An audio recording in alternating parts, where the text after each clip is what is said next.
Hi friends, welcome to my channel Telugu full blogs. ఈరోజు recipe వచ్చేసి సేమియా పాయసం అండి. ఎంతో టేస్టీ అయిన సేమియా పాయసాన్ని రెడీ చేసుకుందాం. ఒక ప్యాన్లో నెయ్యి వేసి మంచిగా హీట్ అయిన తర్వాత నెక్స్ట్ సేమియాని యాడ్ చేసుకోవాలి.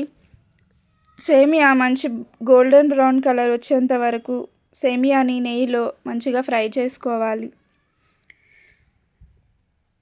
సేమియా మంచిగా ఫ్రై అయిన తర్వాత నెక్స్ట్ సేమియాని పక్కన పెట్టేయాలి. ఒక బౌల్లో మిల్క్ని యాడ్ చేసుకోవాలి. మిల్క్ మంచిగా బాయిల్ అయ్యేంత వరకు కుక్ చేసుకోవాలి.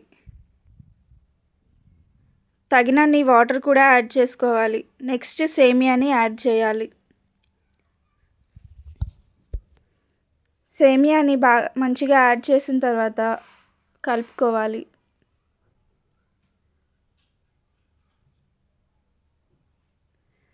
సేమియా మిల్క్లో మంచిగా కుక్ అవ్వడం స్టార్ట్ అయింది.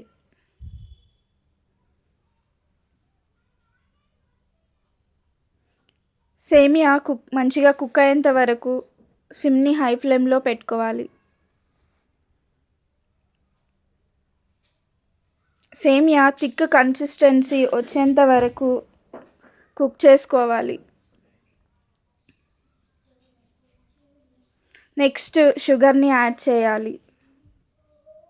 షుగర్ మీకు తగినంత యాడ్ చేసుకోండి. నేను కొద్దిగానే యాడ్ చేశాను. చూడండి, ఈ విధంగా కన్సిస్టెన్సీ అనేది ఉండాలి. సేమియా మంచిగా కుక్ అవ్వడం స్టార్ట్ అయింది.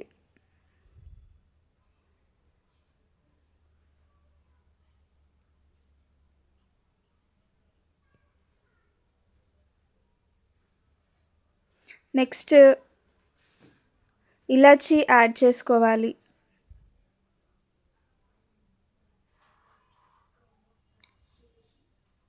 ఇలాచీ యాడ్ చేసిన తర్వాత మంచిగా మిక్స్ చేయాలి.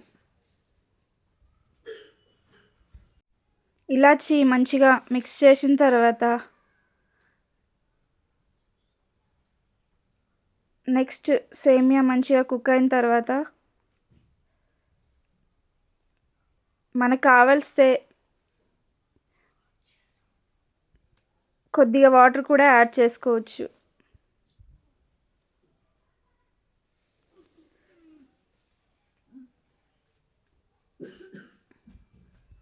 నెక్స్ట్ జీడిపప్పు యాడ్ చేసుకోవాలి. జీడిపప్పు నెయ్యిలో ఫ్రై చేసుకొని యాడ్ చేసుకోవాలి. బాదం, కిస్మిస్ కూడా యాడ్ చేసుకోవచ్చు. నా దగ్గర ఓన్లీ జీడిపప్పు ఉంది కాబట్టి నేను జీడిపప్పు యాడ్ చేస్తున్నాను.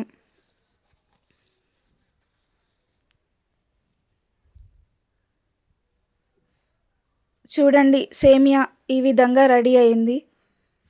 ఇప్పుడు టేస్ట్ చేసేద్దాం. ఎంతో టేస్టీగా సేమియాని ఈ విధంగా ట్రై చేయండి. సింపుల్ ఇంగ్రీడియంట్స్లో కొన్ని ఇంగ్రీడియంట్స్లో మనం ఎంతో టేస్టీగా సేమియాని ఈ విధంగా చేసుకోవచ్చు. ఈ రెసిపీ కనుక మీకు నచ్చినట్టయితే లైక్, షేర్ అండ్ సబ్స్క్రైబ్ అండి. ఈ విధంగా ఎంతో రుచికరమైన సేమియాని రెడీ చేసుకోండి. ఈ రెసిపీ ఎలాగుందో కామెంట్ చేయండి ఫ్రెండ్స్. నెక్స్ట్ రెసిపీ ఏం చేయాలో కామెంట్ చేయండి, నేను ట్రై చేస్తాను.